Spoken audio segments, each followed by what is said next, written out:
this is going to be one. This is going to be a good one. This is going to be fun. I have a thesis here. It's extremely Freudian. I'm excited to learn. So hello, listeners. Hi, listener. Welcome to Come Out and Play. No, still the wrong podcast. Welcome to the podcast that is this podcast, Analysis I Roulette. didn't even do that on purpose. I'm just so used to saying that. I'm literally going to start again. Hello, listener, and welcome to Analysis Roulette, the show where we make a hash of things. Professionally. No, we're not. This is not monetized. This is absolutely an act of love. If you can't understand how a Freudian analysis of the bug people is an act of love, we'll get there. Is in and of itself quite Freudian. It is. How's your week been?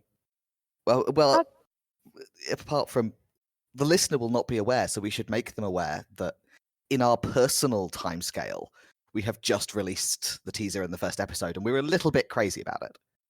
Yeah, I'm feeling extremely normal about this. Mm-hmm. I recommended it to several people who I did not know knew you, who went, "Oh, you're the same dear," which is fun. Oh, that's fun. Because we have a significantly overlapping social circle that neither of us is fully aware of. Yeah. The funniest version of which is there's someone I went to uni with who I don't think you know IRL, but you interact with a lot on Tumblr, who I have interacted with on Tumblr and has clearly forgotten my username because they responded with like, "Oh my god, I've only ever met one other person who's read that book," and I had to be like, "Still just the one." Still just me. Sorry, didn't mean to. Didn't mean to excite you. Didn't mean to get you excited thinking there was a third Kate Thompson fan on the planet. It's actually still me. Did I put Pilgrim in our hats? I think I did. That's the one where I think you did. We lovingly refer to ourselves as the fan dot, because as far as I'm aware, there has 3 fans. I know all of them. Yeah, there's a few of those. Yeah, it's us. It's just us. And people who we can con into listening to the podcast. Yeah, that is why you started this podcast, right? To get people to listen to Pilgrim. Primarily, yes. It's Pilgrim and the Goblin Emperor. That's why this podcast exists. I've already successfully forced you to watch Yu-Gi-Oh! And Shazam, so I think I am winning. You are winning. Although I did make you read this, which is a very odd. This is super up my alley, to be fair. Though I will say so our first episode went out I think 4 days ago now. Something like that. Yeah. I've already had 3 separate people ask me to rig the hat to get Supernatural. I refuse. I simply will not do it. That is thus far our leading fan comment is no. I will do it. I will do it if the dice dictate, but I will not rig things. I will not set up my life so that I have to watch Supernatural without the intermediation of the random number generator. Just an email if you think for a special episode I should show up at Duck's house and force him to watch Supernatural. Please don't email us that. That would be terrifying. Please do email us, but please do not email us encouraging us to do home invasions. That's our line. Yeah, that's fair. Don't email us encouraging us to commit crimes. Don't commit crimes on our behalf. I can't at this moment think what they could be, but I'm suddenly worried. I'm sure there are many Supernatural related crimes that can be committed and have been. Morally or legally. Where do you stand on the stuff people sent Misha Collins when he tweeted his phone number? Because I'm pretty sure that should have counted as harassment, but at a certain stage, you've got to say that was invited. I feel like that is in fact straddling the moral/legal crimes line. Like, is it stalking if they sent you their phone number and said, "Hey, send me weird stuff"? Right. Listener, please do not send us your fanfiction about us. Oh, God. Why would you say those words in that order? Because you brought up I felt I had to make it clear that we are not doing a Misha Collins here. We do not want to read the weird things that you could send us about us. It's fine. We want to read the weird things that you could send us about post-structuralism. Absolutely. But yeah, no, that's the main comment I've had from people who have listened to the first episode is that they want to subject me to Supernatural. Yeah. Including 2 separate people who've said they want to curate the watch list for that episode, which that is my job, but thank you. I have a sudden brilliant idea for a recurring bonus episode, which is just another version of the Supernatural episode. We'll just do the Supernatural episode every season break. Much in the same way that Supernatural never ends. Right. Our analysis of Supernatural can never end. Right. I'm not saying this is a good idea, but it's the idea I've had. It's entirely possible that there are people listening to this who don't know the Supernatural extended universe lore and just have no idea what we're talking about, but I think it's funnier to just leave them in the dark. I think so. Should we talk about this episode instead? Yes. So, why don't you tell us what we have in store this episode? This episode, we are doing a Freudian reading of Empire in Black and Gold, which is book 1 of the Shadows of the Apt series. Shadows of the Apt is 10 books long. We therefore did not read or analyze it all. We are focusing on Empire in Black and Gold. Weirdly, was the hardest one of the series for me to get hold of. Right, because inexplicably your local bookshop had books 2 through 10. Not just my local bookshop, 2 of my local bookshops had not the entire series, but like multiple in the series, but not the first one, as did my local library. Which to me is inexplicable. Heresy. I don't understand why you would do this. But eventually you did find it. How did you like it? Actually, I really enjoyed it. I do like a sort of I love a sort of enlightenment or post-enlightenment sort of retro-futuristic or steampunk fantasy setting. But Right, I really like fantasy that sets itself in periods we don't see represented a lot. So this was quite up my alley. This very much does that. This is what I would describe as very much as low fantasy. Yeah. And it is, as you say, there's a degree of industrial revolution happening. There's airships, there's trains. Trains are the next great leap forwards. Machines figure heavily in the warfare in it, but there's also we should govern by enlightened democracy, but not with those people voting, just with the right people voting. Yeah. It's got Great a lot stuff. of Mortal Engines to it, a lot of Mistborn. Like this Mhm. sits very comfortably on my existing bookshelf. Yeah. And it's great fun, and there are 10 whole books. And it's a really Has cool spoilers fun all the way concept. through. There are so many things that are cool that I want to tell you about, but I don't want to spoil them about later books, so I'm If it trying makes to you feel confine better, I myself. do not care. I actively seek out spoilers. The listener might care. We should warn the That's listener fair. that this will be rife with spoilers for Empire in Black and Gold, but I am going to make an effort.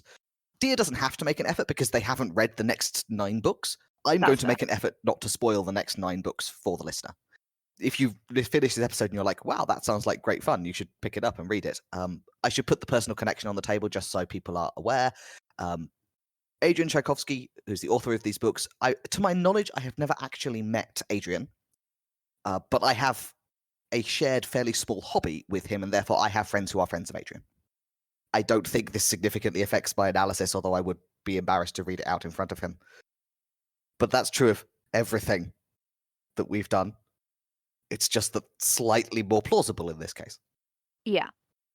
So, do you want to tell us a little bit about this book? Yeah, shall I do the book and then you can explain Freud?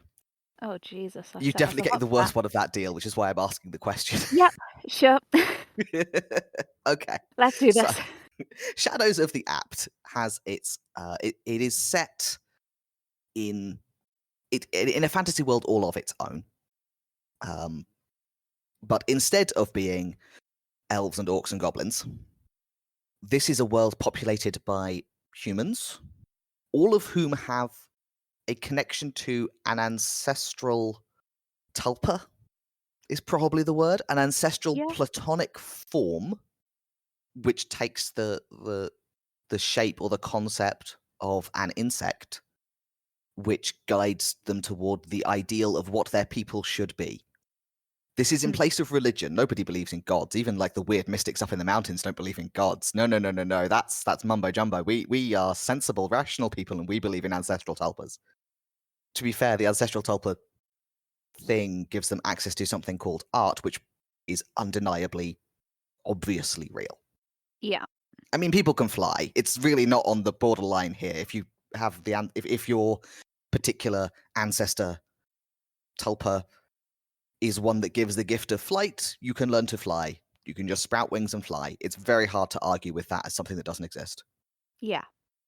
What this means, though, is that ethnicity in this world is not just a question of sort of average face shape and culture. It's a pseudo-biological thing. It's you have a connection to a specific ancestral thought form or combination of thought forms based on your parentage. It is in the blood.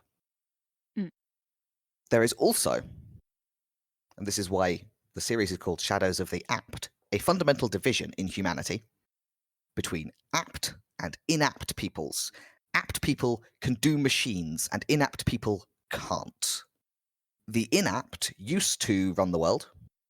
Like, they used to be the social superiors and keep the apt peoples as a labor force. And then there was a big revolution some time ago, which led to the rise of the apt people as the new sort of up and coming rulers of the world. And the inapt, with the exception of the spiders, have been being pushed further and further back into the shadows, mainly because apt people can invent machines, which is to say they can invent force multipliers on both the military and manufacturing front.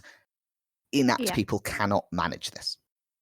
It's fascinating to try and wrap your brain around because it's a sort of cognitive limitation that we just don't have. Sure. By the definitions of this setting, all currently existing humans pretty much would be apt. Yeah. Because it is much deeper than just like being techie or having an apt for engineering. Inapt people genuinely cannot make the mental leap required for even a simple machine and how it works, and they can't learn it by repetition either. So for a spider, a crossbow, even after it's been explained to them, is inoperable. They just cannot make the mental leap between if I pull the trigger, it fires, and because they cannot make that mental connection, they can't learn to do it either. They can't learn it by rote. Yeah. They can't manage locks on doors. They don't have locks on their doors because they can't operate them. As far as I can tell, like, their ability to use tools tops out at about the level of a lever. Mm-hmm. 2 interconnected levers would be a problem. But they make up for this with social graces, or at least spiders have social graces, or fighting skill, or magical or mystical abilities, which apt people similarly have trouble fitting into their brains even after they've seen it. Yeah. But everyone has art. So the actual setting of the book is the Lowlands, which is a collection of independent city-states, and which is being threatened from the east by a new up-and-coming empire, which is the Wasp Empire. And it is genuinely an empire, by which I mean it's not just it's calling itself an empire. It is engaged in a long-running campaign of conquest and occupation. And it is coming to the Lowlands. And the story of the book follows a group of young people who are getting into the espionage business to work against the Wasp Empire on behalf of Collegium, which is a beetle. It's Oxford. It's Beetle Oxford. Yeah. Which is unreasonable. It should be Beetle Cambridge, because Cambridge actually has a giant wasp mechanical clock. It does. It's rare I break out the Cantab pride, but come on. And every so often I think about it and I miss it. I was always quite creeped out by the Corpus clock. It is creepy, but like I think in a mostly really because good I way. only ever walked past it while I was running late because I'm one of the cool kids, Ancient Lit Society meetings. and the threatening aura of the giant wasp clock got to you. Yeah, that's fair enough. Yeah, it's a really very strange spot to pass through when you're late, because you're shoving your way through a crowd of tourists who are all standing in front of a clock, and the clock is the most intimidating thing you've ever seen in your life because it's being humped by a mechanical wasp. And it just makes the fact that you are late for your meeting significantly more alarming. And presumably you don't feel reassured by it being known as the chronophage. I try not to think about that. There's a time-eating wasp clock in Cambridge, and listener, you should go and look at it, because I could spend hours watching the chronophage. You should. It's also far enough away from the King's Parade turf that you probably won't get yelled at. I think she's still there. She was still there the last time I went. She needs a different hobby. She doesn't wear the Handmaid's Tale outfit anymore, so, Good. you know, progress. We give thanks for small mercies. So this is a group of young people who are basically fresh, still wet from graduation graduates. They're a dueling club. They're just university friends. At least one of them has some idea of the actual stakes involved. The rest of them are just sort of having or setting out to have fun and adventures with their friends. And then they have adventures with their friends, but not so much with the fun. But this is our group of, well, I should say actually that they are doing this on behalf of, or at the behest of, Stenwald Maker. Stenwald is, well, he's a master of the college, but in terms of how the actual politics of the place work, that is something like he is a tenured professor in a city where being a tenured professor puts you on the Senate. So he is primarily actually a politician. 10 years ago, he was out east at the edge of the expanding Wasp Empire at the fall of a city called Minor. And he has spent the time since 10 years? No, it's not 10 years. It's 20 years or thereabouts, based on everyone's ages. Yeah. He has spent the time since trying to persuade Collegium and the rest of the lowlands that the Wasp Empire is coming and is not going to stop and be satisfied with the territory it has. And they've all been going, nah, with a side order of, but they pay so well for the swords. Sure. He has therefore been sending out fresh graduates ever since to do espionage for him. And this batch, which will be the last batch because the Wasp Empire, having spent a long time occupied on other fronts in the north, is now finally coming to the lowlands. So this will be his last chance. This is also the most emotionally heavy set because this batch includes his niece and his ward, both of whom he has been raising most of their lives. I think he got Che at sort of around 10-ish. So we have Cheerwell Maker, known as Che because she regards Cheerwell as a stupid name. Which is Tynisa, her adopted sister. Her much prettier adopted sister. And in my analysis, I won't be dwelling on this, but there is a lot to be said about the whole adopted sister, who is very, very much prettier than me, relationship that they have. Yeah. Tofo, who is not an engineer, there's a word for it, an artificer, and Prince Salme Dien, known as Salma, who is a dragonfly from the aforementioned north that has been fighting the Wasp Empire while the lowlands sort of pretended it wasn't a problem.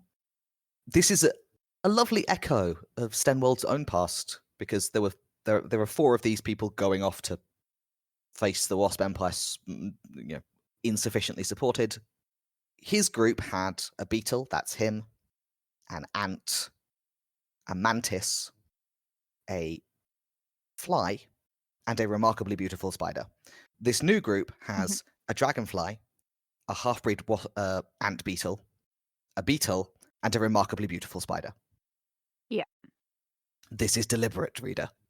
This will matter, because as we find out through a lot of adventures happen that I'm not going to go through piece by piece. Just know that if you are a fan of things like frantic last-ditch escapes from an airship in a flying machine that you figure out how to turn the engine on whilst in the air, this is the book for you. It's great. I really enjoy. We have flung ourselves out the back of a giant airship in a stolen flyer, and now we have to figure out how to work it. That to me is a good time. Yeah. There's some of that. There's some spycraft. There's some getting captured. Che and Salma get captured by the Wasps and spend the second half of the book trying to survive and or escape captivity with the Wasps. Mhm. There is also, and this will be relevant to the analysis, we spent a lot of time in the head of a Wasp intelligence officer named Thalric, who is a bad man. Look, I'm not going to defend him. He's complicated, but he's a bad man. He is. As opposed to Stenwold, who is broadly speaking a good man, but very ineffectual. Yes. Sorry, that was really unexpected. You really caught me off guard there. I'm sorry, I just think it's another interesting pair. We have Thalric, who is a bad person, but he gets shit done. And then we have Stenwold, whose entire career to date has been failing to get things done. No, I'm noting in passing that there is some structure. You are simply observing structure. No, we are going to Freudian places with this. We are going to talk so much about swords and the symbolism, the specifically gendered symbolism of swords is where we're going with this, and also of wasps. Have I missed anything that you would like me to put out there in terms of what the reader needs to know about the book? I don't think so. Cool. I'm content to follow your lead. All right. I'm trying to rein myself in from previous habits of just, tell the entire story and take 3 hours about it. Sure. Would you like to explain to us about Freud? Okay, so as we mentioned in our Light Lark episode, Freudian analysis is a really broad spectrum of things based on the psychological theories of Sigmund Freud. because we wanted to showcase sort of the variety of things which Freudian analysis does, but we did also want to have some fun, we split it into two schools, psychoanalysis and Freudian. Yeah. Psychoanalysis is the sort of stuff about your inner desires coming out, the stuff about sort of everything we did in that like Lark episode. Yeah. All the stuff about id and ego and superego, all the stuff about basically all of his like respectable theories. Yes. This time we are not doing that. Mm-hmm. This time we are doing the other section of Freudian analysis, which I think most people think of as the penis stuff. There is more to it than the penis stuff, but it's not the penis stuff. The penis stuff does feature. So, a major feature of this sort of theory is that we develop psychosexually as we grow into adults, right? We go through these stages of psychosexual development, and those kind of stages inform our adult psychology. Even if you don't think of yourself as a particularly sexual person, you have sexual perversions and sexual desires latent within you that express themselves inadvertently. Yes, this is the everything is secretly about sex theory. Yeah. Yes. So, the version of this that I remember studying as a teenager was the Tower in the Lake theory in The Turn of the Screw, which is one of my favorite ghost stories of all time. I love the Turn of the Screw. In The Turn of the Screw, there are many, many buildings, many, many gardens, and several sites of death, including a tower where a man died and a lake when a woman died. The Freudian reading of this, called the Tower in the Lake, is the idea that because a man died in a large upright structure and a woman died in a sort of crevicey wet structure, this I is see. inherently a representative of the way that the sexual relationship between a man and a woman can lead to both of them's demise. Sure. Clearly this is a sex thing. Yeah, so it's taking things that are apparent motifs within the story and expressing them as sort of representative of sexual undercurrents, sexual thoughts and feelings, sexual desires and perversions, and sort of through that lens of what the results of those desires and perversions are. And we should This is me trying specifically to sound mention respectable about it. It's also kind of that everything comes down to being about dick. It's not it that, is you also know? kind of that. And we should specifically mention the Oedipal stuff. The Oedipal stuff. Oh, good. The It's my Oedipal favourite stuff. part. Uh-huh. So, for listeners who are not familiar with the story of Oedipus, we're not going to get into it, but Oedipus It's not really Rex is relevant. a ancient Greek play about a guy who finds out and is horrified to find out that the woman he has been married to, had children with, etc., is actually his biological mother. Yes. Spoilers for anyone who didn't know Spoilers about for this Oedipus Rex. 2.5 millennium old play. In the play, he's horrified by this and claws out his eyes, but Freud used the name of this as the sort of name for his theory that one of our latent sexual sort of undertows of desire is a sexual fixation on our own mother figures, and that's what informs the desire for women in men. And he had Yes. similar theories about the desire for men in women being born of sort of an envy desire complex towards their father. Yes. Specifically, he's got a thing where he believed it to be a universal experience of boys to be sexually attracted to their mothers and therefore want to kill their fathers for possession of her. Yes. I do not believe this to be a universal experience, although I'm willing to believe it was his experience. Freud But he believed believed this this to was be part of what universal. he called the phallic stage of psychosexual development, which is, I Mhm. think, the third, it might be the fourth stage, which is Yeah, it's basically you oral go first through sort because of you're all about a oral eating. baby fixation where you just want to stick stuff in your mouth all the time, an anal stage where you're sort of learning toilet training, and then a phallic Uh-huh. stage where you start to become aware of the concept of sex and sexual pleasure, and you Yeah. associate it with your primary caregivers, which Freud called the Oedipus complex. One of the funniest parts of this is that later scholars were the ones who added the girl version, which is called an Electra complex, which is deeply Yes. funny to me. Yes. Freud specifically was It's like, just no, there is the no first girl version thing. of this. This is a boy thing. Or rather, the girl version of this is the boy version of this. It's just that they do it differently because they identify with their mothers instead of their fathers. It's all about the penis. Girls have penis envy and boys have castration anxiety because it's all about the penis. Yeah.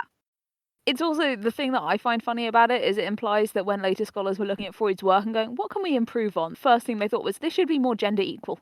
Nothing else about it needs changing. It just needs a little bit of, Right. we've got They to were add like, ladies this in. all right. It was like we believe in the sort of fundamental reiteration of the drama of Oedipus as a universal, but we feel there should be a girl version. It just, to That's the bit me, we're it worried about. feels like the academic equivalent of why aren't there more female guards at Guantanamo Bay? So is that really what we need to fix about this situation? Is that where our focus is? But for the purpose of this analysis, we're going to take this seriously as a mode of thought. I mean, it. I think in a lot of ways it is one of the reasons it survived even after a time when very few, you know, psychologists are still believing in Freud. It's still Mhm. used in literature. Is that expressing deep sexual desires through metaphor is a thing writers do, not because it's like an underlying requirement of their brain chemistry, but because it is a literary motif that works for people. Yes. And there is a lot of symbolism and not exactly misdirection, but sort of gesturing in the direction of things you're not going to explicitly say is a good thing to do in writing. It adds depth. I'm in favor. I think you're right. That Yeah. is partly why this kind of make it very Freudian trick works, even if he may have been incorrect about the standard development of 3 to 6 year olds vis-a-vis murdering their fathers. The thing is, I think very few psychologists think that Freud was factually correct about the way human beings relate to sex and Studies sexuality. suggest that it's not correct. I think the ideas took hold in the general public because they have kind of a literary gotho-romantic underlying logic to them that is narratively appealing. Yes, they are good stories. They are Slightly great weird stories, stories. but that doesn't actually make a story bad. Yeah.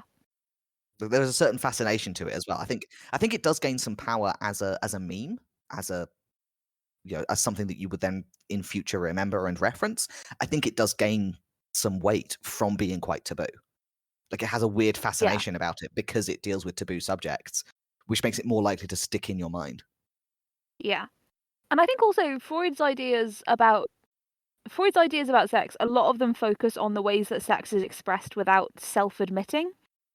And that's Yes. something that happens a lot in novels because you quite a lot of the time in writing you cannot simply say, "Hey, this is weird sex stuff.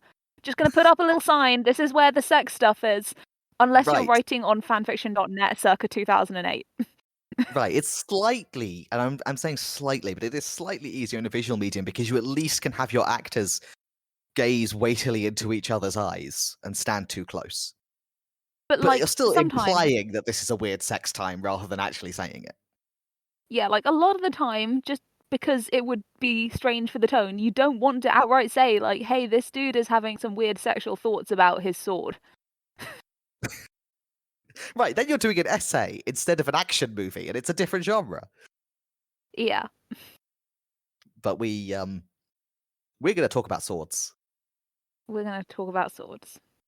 Hit me. Okay. So I'm gonna work around to the sword stuff in its purest form. We're gonna start off by talking about wasps. So wasps, as you may be aware, are a social insect. The structure of a wasp hive there are some solitary wasps. The wasps in this book are not their metaphorical um, origin story is not solitary wasps or parasitical wasps. It is clearly the social wasp. Um, Social wasps have famously a queen who does all of the reproduction, a lot of Yeah. workers who do all the work because there's a lot of gathering and building involved in being a wasp hive. And then sometime in the autumn, male wasps show up and there is some mating, and then the fertile female wasps fly off to start new hives in the spring. So this is less so in tropical areas where a wasp hive can live through the winter. Uh, they will just do this when the nest seems too crowded or there's enough sort of local supply of food to build a second one, or sometimes they just become extremely large colonies.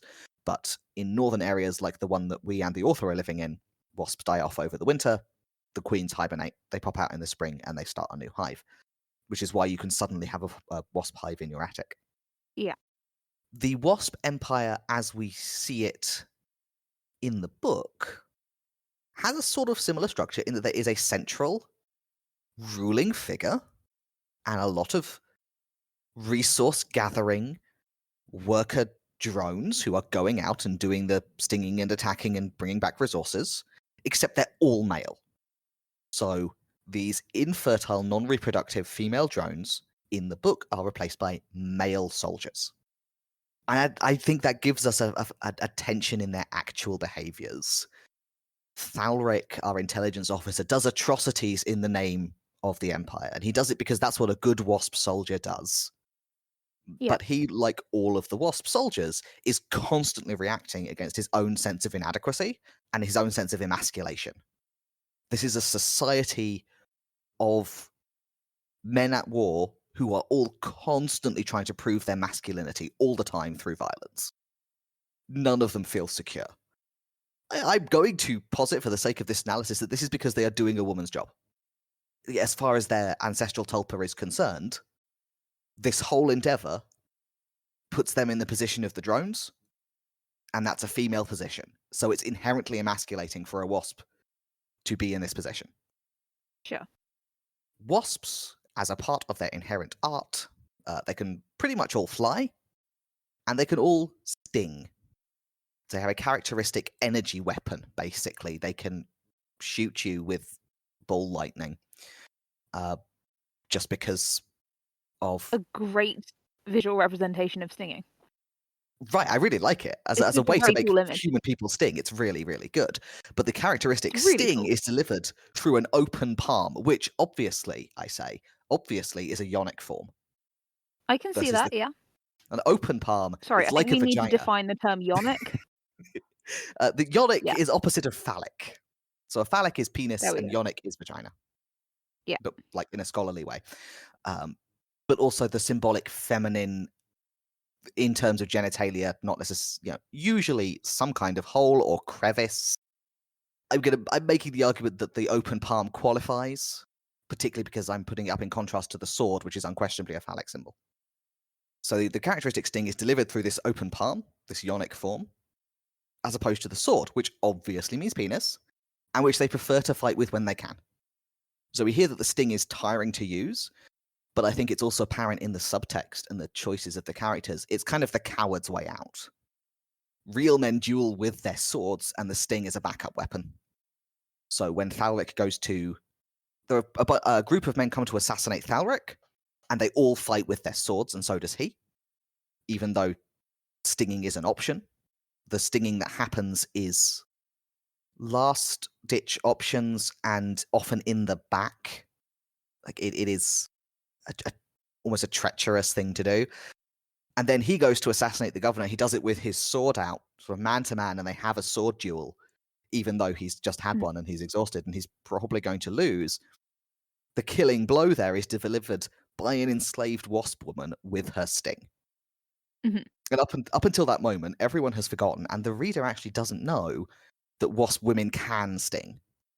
So I would make the case that the sting is feminine. Sure. This inherent wasp attribute is feminine because all inherent wasp attributes actually are feminine. If you look at the actual insect, wasp males are not important to the social function of the hive until it is time to breed and die. You make wasp males in the last weeks of autumn when you need some for reproduction. The rest of the time, it's an all-female society. So all the things you think of as wasp behavior and all of the things that you think of in the sort of mythic storytelling wasp, the wasp thought form, which is what the wasp people actually are referring to, not the actual behavior of actual wasps. All of that behavior is actually feminine. I would expand that from the sting to art in general. Is a feminine thing, and it is set up against the sword combat, which is masculine. Sure. I think that's, I'm making the case that is in how this book is set up. Fighting physically is masculine, particularly with swords. Art and magic are feminine. Magic is, to be clear, something different from art. Everyone can do art. Magic is weird mystic stuff that most people don't believe in. Or at least most apt people with whom we spend our time don't believe it. As further evidence for this, we meet a character called a Chaos, who is a moth. He sounds cute, actually. He does. He's sweet, but he is He seems also... fun. He seems fun. He seems like I would get along with him in terms of sense of humor. I think he would appreciate puns. Yeah, he just seems, like, sweet, and it's also very charming because everyone else, for not unjustifiable reasons, but everyone in this is very businesslike and down to work for most of the book, because they spend most of it, like, nearly dying. Yes. So it's quite a breath of fresh air to meet someone who's just, like, at his day job. Right. It's like it's a nice breath of fresh air when we meet him because everybody else is so stressed, and he's just like, "Oh, hey, how's it going? I'm I mean, I'm I'm just here." he he is just there hanging out because he has been stabbed. Yeah, he's injured. He's not currently, like, engaged in warfare. No, it's true. Everyone else is dealing with like fate of the world stakes. He has had his adventure. His adventure was relatively low stakes. He's now just here. Right. I love him. He's hiding in a barn until nightfall so he can call a big moth and fly away on it back home, having had an adventure. And then this beetle girl wanders in, and they manage not to kill each other, which is something of an achievement. But a Chaos basically can't fight, partly because he's injured for some of the book, and partly because he is small and slight and physically unimposing. But he can do art, and he can do magic, and he unlocks sort of Che's ability to access her art through sexy massage. Although the sexy is sort of accidental because they've both got a thing for the other, but they're both terrible at using their human words about that. Yeah, So rather than talk as about their many of the feelings, people in this book are. There's something very funny about a network of, like, spies, none of whom can communicate like people. it is good. They're not good at their jobs. Like, was that not on the syllabus at any point while you were literally studying to be a spy? Like, was it all fencing? Just I think 100%? it's all fencing. Like their spy training appears to be the basics of engineering, Latin, Greek, and fencing. I could be wrong about this. I'm not a spy. But I thought as a spy, if you had to do fencing, it was because something had already gone wrong. Whereas these people really love fencing. They love fencing so much. A Chaos doesn't fence. A Chaos does No. art and magic, and he is small and quiet, and he is unable to be threatening. He is not masculine in the same way that the fighting men Very are. relatable. Yeah. But a Chaos has no sword, so he is feminine. He uses art instead of masculine combat. Hmm. Not to say that he's not a man in terms of the book, but he is cast in that more feminine role. Yeah. Okay. So having established this, that the sword is the key of masculinity in these books. Like, Not a novel concept. Yes. not a novel concept. Not the first time this has been done. The sword is a highly symbolic thing in these books in its own terms, but if you're reading it from a Freudian perspective, I think we have enough to establish that it is also specifically the sword is your penis.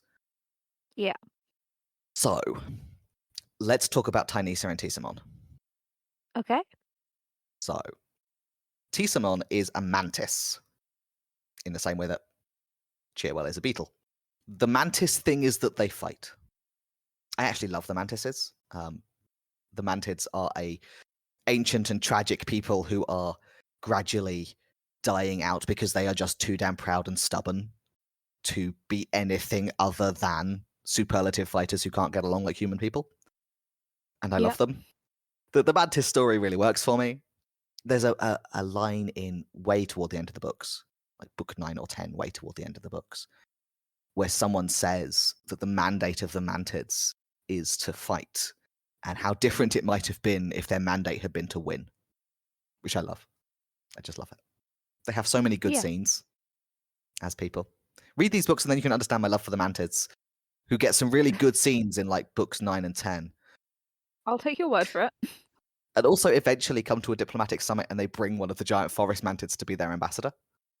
Ooh, I do like that. She's like 12 foot tall. And they're like, she's the ambassador. Talk to her. And I love that. That is style. Yeah. But Tisamon is a mantis. And Tynesa, as far as we know for the first half of the book, is a spider. And the spiders and Mm. the mantis have an ancient enmity. Yeah. And then we find out halfway through the book that Tynesa is in fact the daughter of Atrissa, who was the remarkably beautiful spider lady who was doing spycraft with Stenwald and Tisamon 20 years ago at the Fall of Minor. Yeah. She is the daughter of Tisamon and Atrissa. So Tisamon had a thing with Atrissa, which is already against his rules of honor because she was a spider. And then they had a child, which is even more so. He regards this as an abomination, as an unnatural thing. There's a whole thing about half-breeds and purity of bloodline in this book that is sort of inevitable once you have the concept of the ancestor art. Yeah. But to note it is there. And it's particularly strong in this case. He regards Tynesa's existence as both an indictment of his own honor and an abomination in herself. He admits that if he'd been told about her existence as an infant, he would have killed her. He probably would have Which felt is bad always a about it good heads up afterwards. to have. Right, he's very angry because Stenwald didn't tell him he had a daughter. Stenwald instead took in the infant Tynesa. Atrissa died in childbirth. Stenwald took in the infant Tynesa.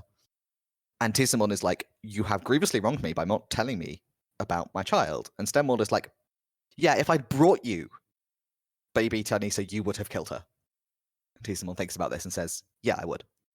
Yeah, it's an interesting dynamic that he can it's almost a yes and conversation. It's very like, well, what else do you think would happen? It's not sort of introduced in the tone you expect of a character flaw, if that's the phrase I'm looking for. Right, it's more of a character, like a neutral trait, but like an Yeah, inbuilt fact of who you are as a person. yeah. There's a very bioessentialist, obviously, element to the mechanics of this world. Yeah, There's a yeah, like, and that sort of through line carries through not just through the magic system, but through the characterization. yes. Tisamon would have killed the infant Tynesa is treated as simply a fact of who he is as a person, but in the same way as if Tisamon has made a promise, he will keep it. Yeah.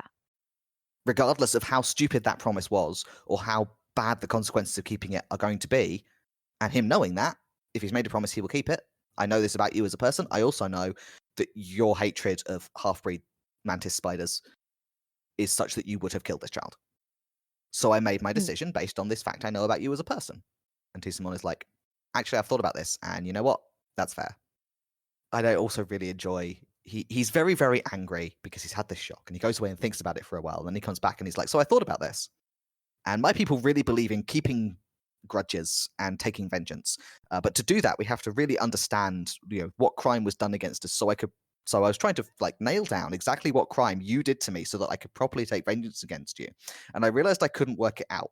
And if you didn't do me a grievous wrong, you must have done something really nice for me. So I'm thanks. I find I am in your debt because I can't work out why I should be angry at you. Yeah. Love this emotional logic. Um, so when they do meet, Tanisha instead is an adult. She is a competent fighter in her own right, and she looks like her mother. Like, she looks remarkably like her mother. There is no obvious trace on her in appearance that she is anything other than full-blooded spider, and she pretty much just looks like her mother exactly. Yeah. Where the mantis comes out is in her fighting skills. Sure. They have a duel. It's great. Right, from a Freudian perspective, the daughter who turns up looking exactly like the mother that you've been grieving and pining for 20 years is a thing. Yeah. It's a rich ground.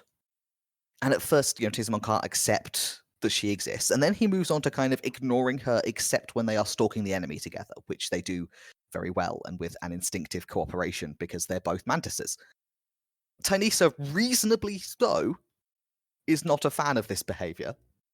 The one where he just ignores her existence unless they're on the job, when they work together extremely well, but also without talking because they just have the same instincts. She's not keen on Yeah. this. And then because Seems she is a fair. character in this book and cannot use her human words, what she decides to do about this is challenge him to a duel.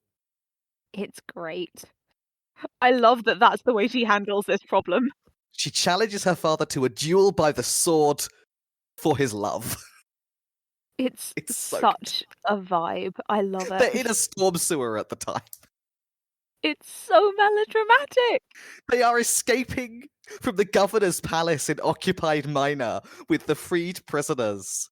And she's like, Dad, wait up. We have to have a duel right now. Because you don't love me and we Yes. have to have a duel about it.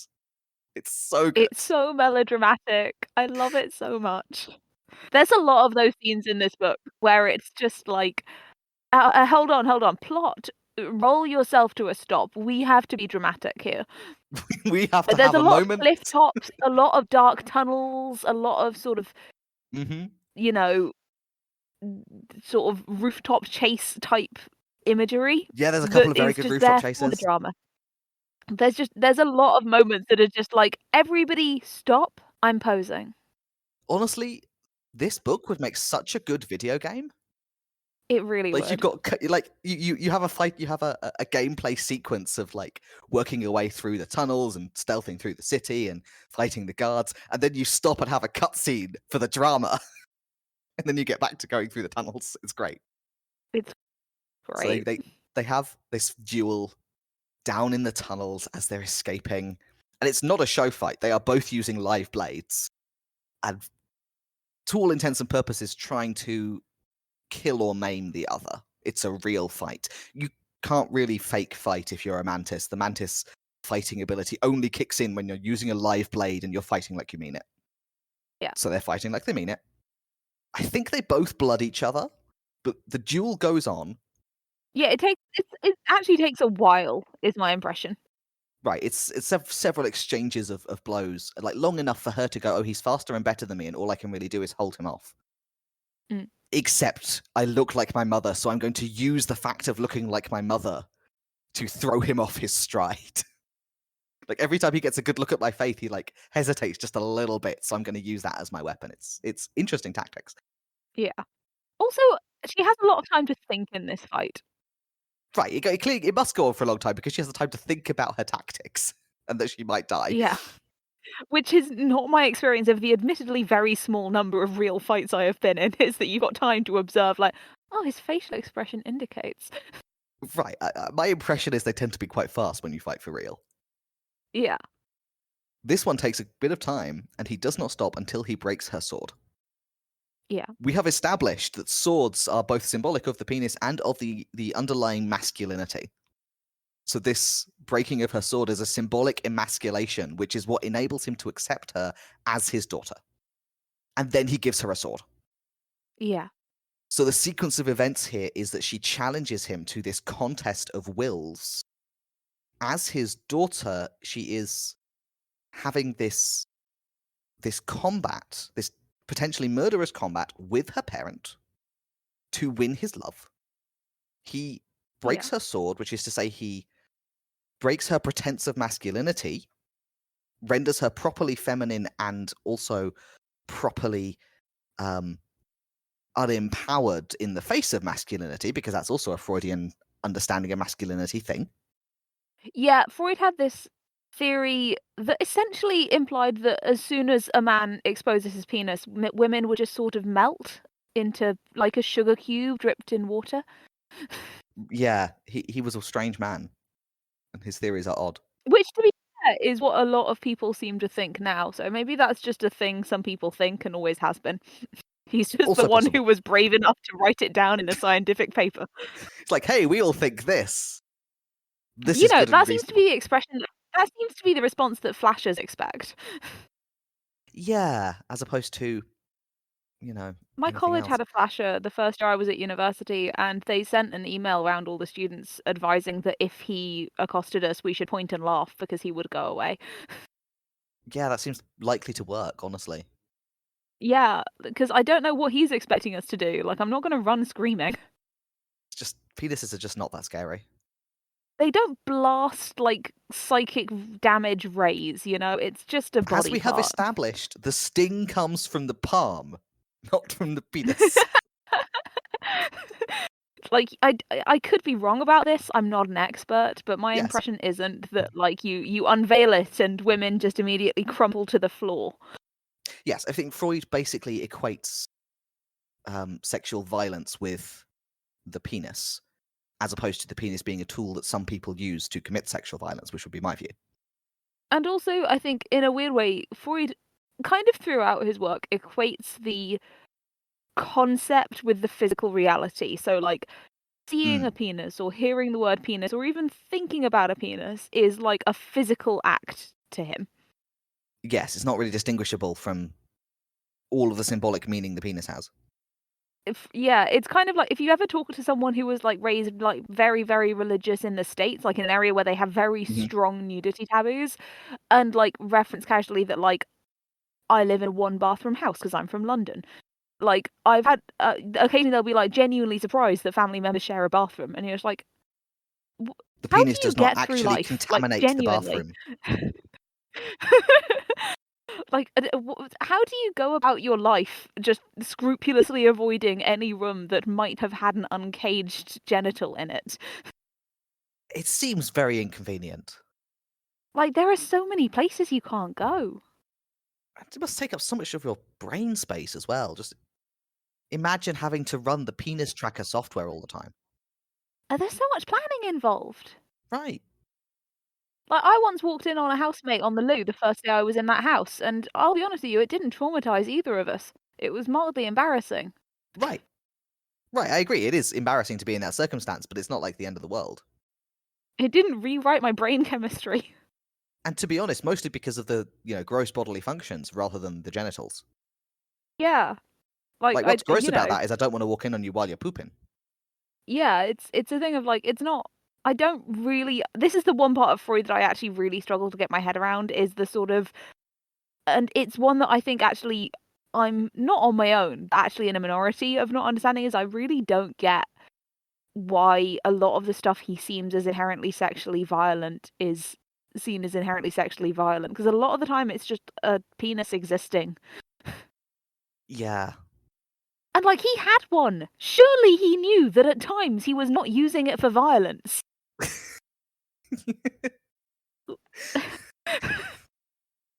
Yeah, well, Freud, it's a mantis thing, when the penis is there, the implied threat of the penis is there. When the sword is there, the implied murder is there. Like, how do, like, cis men who believe this, like, genuinely believe this, get through the day? They must be worried constantly that they're accidentally going to unveil the penis laser of psychic death. I cannot answer this question. It's a fascinating one, but I cannot answer it. I can't ask anyone because I don't know how I would broach that topic, but The temptation will be strong to title this episode The Penis Laser of Psychic Death.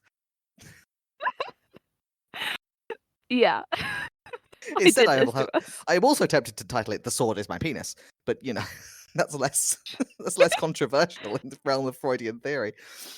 I think it's really particularly interesting that having broken her sword and thus symbolically emasculated her, what Tisamon does next is give her a sword.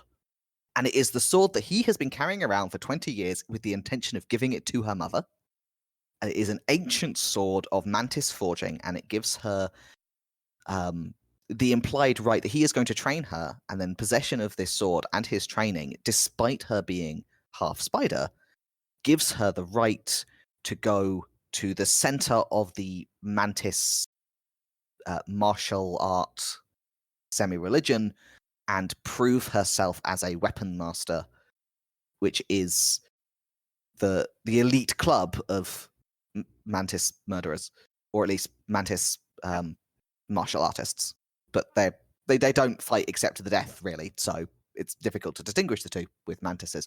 But this can only happen because having rendered her properly female, he can then step up to act as her father, take her under his authority as her father, and give her a sword again. Yeah. This is all very Freudian. That's my pitch. I can see it, yeah.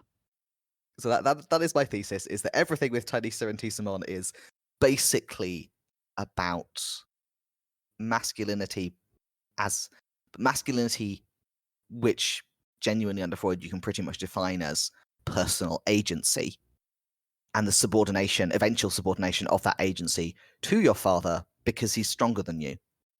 And that puts the family relationship into its proper order and calms a lot of your inner turmoil. Mm. I like that as a reading. Thank you. I had fun with it, I have to say.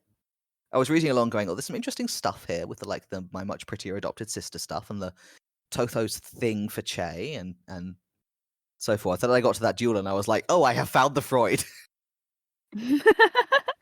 Anytime someone's having a weapon taken from them or giving to them, there's a bit of Freud Right. happening. There's a bit of Freud happening, and we're having both of them and literally also a father-daughter relationship. We are doing the Freud now. Mm. We're also in a cool setting, and this would really make a great little boss fight in a video game.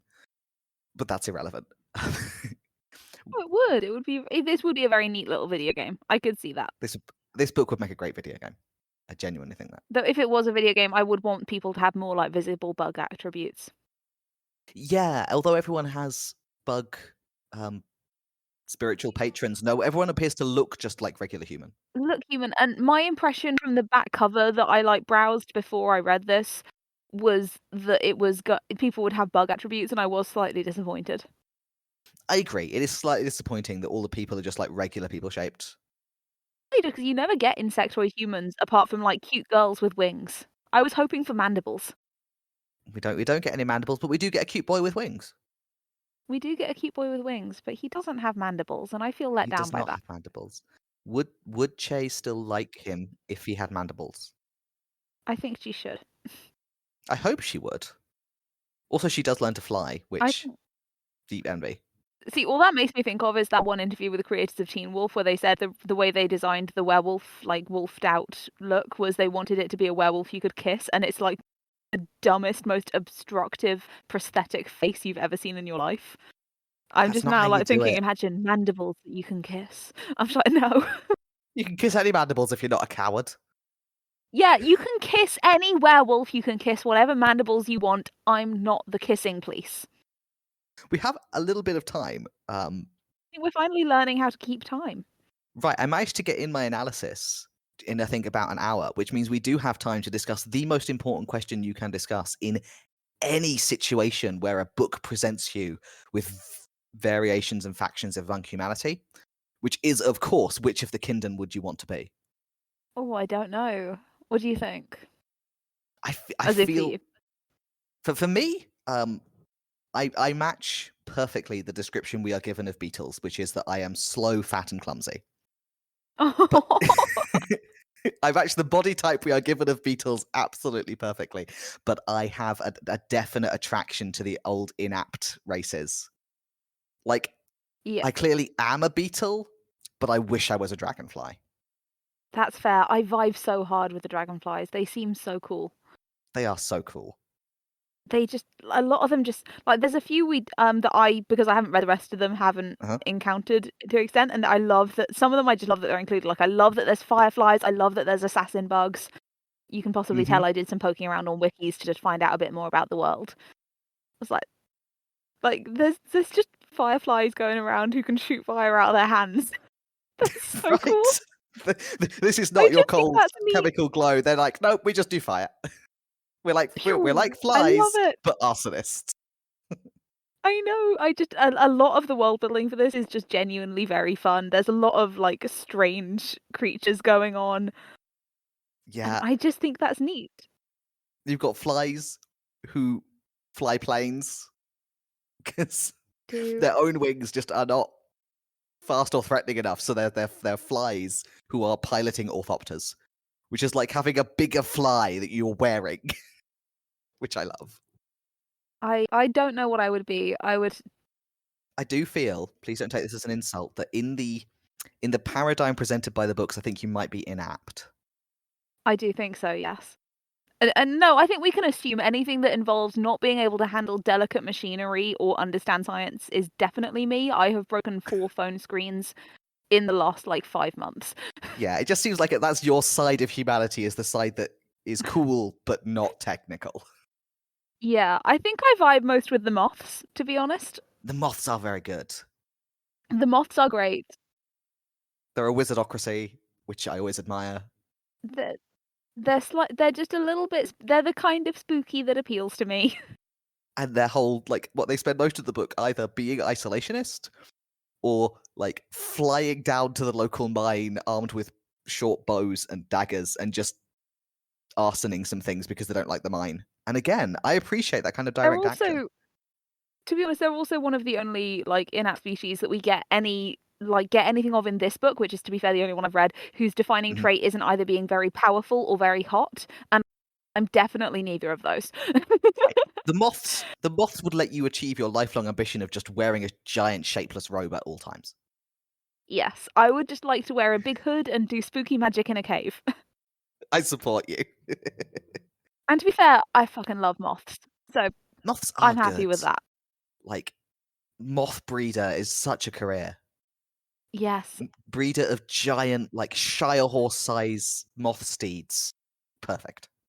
I spent a lot of time growing up in antique shops in West London, and I don't know if this is true of antique shops everywhere or if it's just the ones I grew up in, but they always have loads upon loads upon loads of like moths preserved in interesting bell jar arrangements, which Hmm. I know exist all over the world. I'm not saying they're unique. I don't know if the fact that there was a glut of them in charity shop in They're probably in antique fashionable at some shops, point. yeah, was because they had, like, a collector had recently sold off or died or something, but I Uh-huh. used to be obsessed with them as a kid. They were, like, bell jars with, like, interesting configurations of dried flowers and then sort of, like, little moths stabbed onto the twigs. I thought they were the coolest thing in the world. I I mean, you don't were feel like not I see them wrong. as much anymore, so I assume Presumably, this was, like, a relatively localized phenomenon. I guess. Or I should say it was that one collector. Yeah. But yeah, I loved them. I thought they were so cool.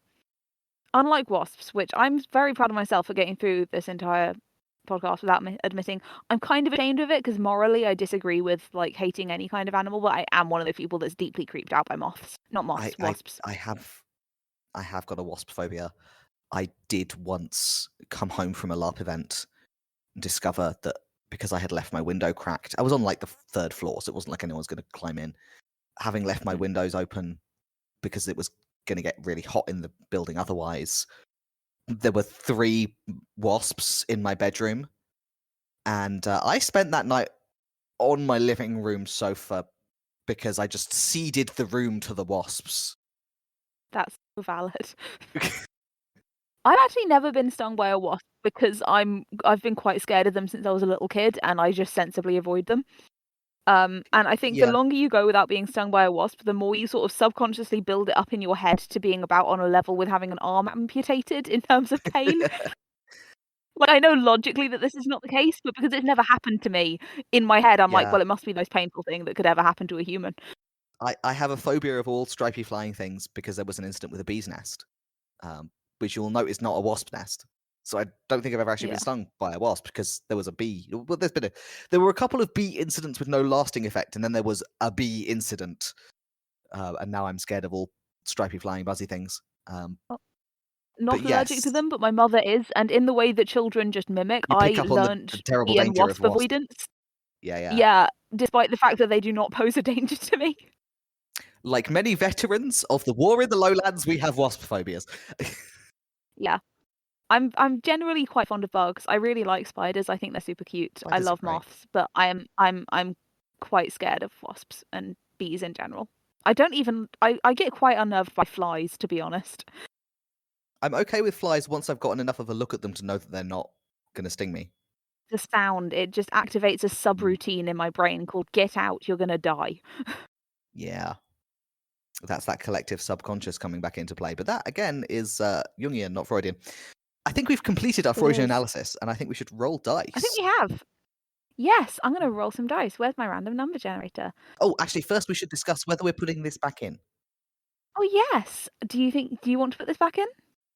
Um, I think it's a very interesting work about which there is much to be said. But I also kind of want to take advantage of the slot opening up. Um, I think I would like to put in a book that rewrote my brain when I was about 8, Go for it. and is the source of my lifelong thing about arcologies, I think. Okay, go for So it. this is a somewhat obscure children's book called This Present Darkness, Okay. which is about arcologies and how it's very bad when there's no books. All right. But not because these not because Shadows of the Apt is lacking, just because I get personal purview over this particular set of slots and I want to put that book in.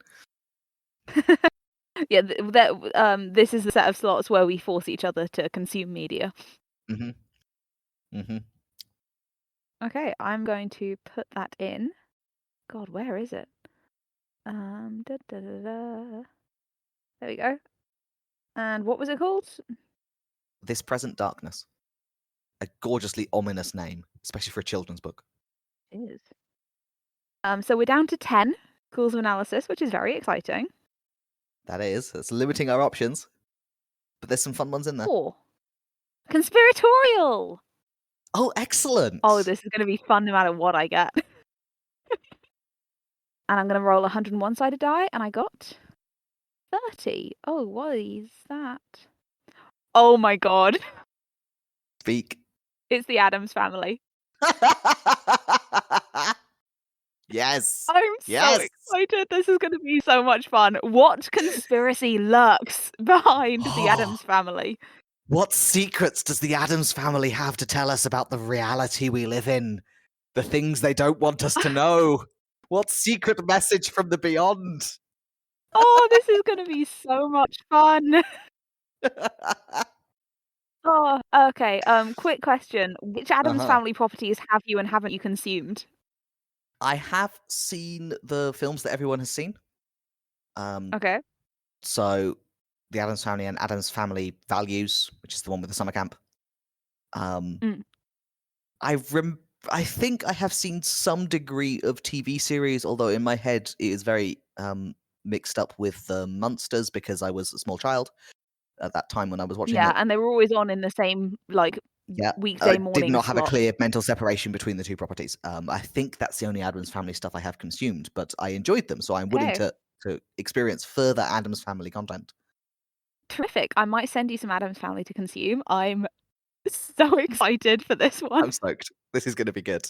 Oh, This this is a is going rich to be text. fun. It is a rich text filled with themes. Which is the highest compliment we could give to anything. And I'm so sorry to tell you this, listeners, but we were one number away from getting Supernatural.